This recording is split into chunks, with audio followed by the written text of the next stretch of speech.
วัสดีค่ะวันนี้พบกับคุณครูอิ๋วคุณครูอิ๋วมีชื่อจริงว่าคุณครูจุฑารัตน์สุริยะนะคะแล้วก็คุณครูฟ้านางสาวอัญชิกาจันทร์สูงนะคะวันนี้เราจะเรียนในหน่วยการเรียนรู้เรื่องบ้านเรือนเคียงกันนะคะไปดูกันเลยค่ะว่ามีอะไรบ้างอันดับแรกนะคะชื่อเพื่อนบ้านเด็กๆต้องรู้จักกับชื่อของเพื่อนข้างบ้านนะคะตัวอย่างเช่นถ้ามีเพื่อนอยู่ข้างบ้านเราต้องถามชื่อเขานะคะว่าเธอชื่ออะไรแล้วก็แนะนำตัวเองค่ะต่อมานะคะการปฏิบัติตนต่อเพื่อนบ้านเราต้องไม่ทำลายข้าวของเพื่อนบ้านนะคะจะได้อยู่กันอย่างมีความสุขการช่วยเหลือซึ่งกันและกันภาพแรกนะคะสอนให้เด็กรู้จักการแบ่งปันก็คือการแบ่งขนมภาพที่สองนะคะเด็กไม่ยอมแบ่งขนมกัน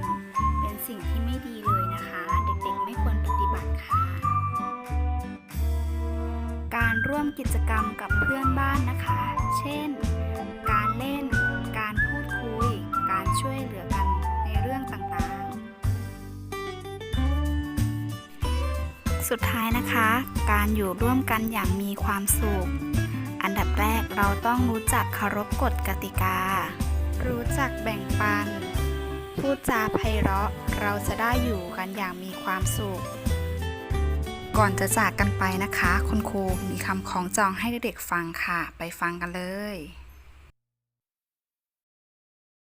บ้านเรือนของพวกเราไม่เงียบเหงาอยู่เอกามีเพื่อนร่วมชายคาสนทนาปราศัยกันเราควรมีน้ำใจรู้จักให้และแบ่งปันสิ่งของอาหารนั้นแบ่งปันได้ไม่หวงของรักษาความสะอาดช่วยปัดกวาดให้หน้ามองรอบบ้าน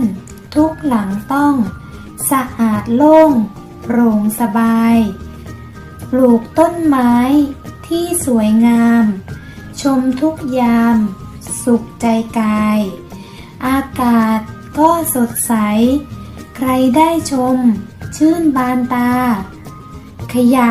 ที่สกปรกไม่ทิ้งรกให้บาดตา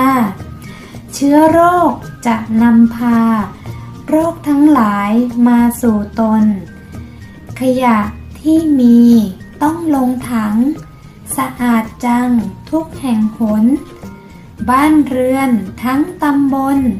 น่าอยู่จริงกว่าสิ่งใดบ้านเรือนที่เคียงกันเราช่วยกันสร้างสุขได้ทุกคนมีน้ำใจก่อให้เกิด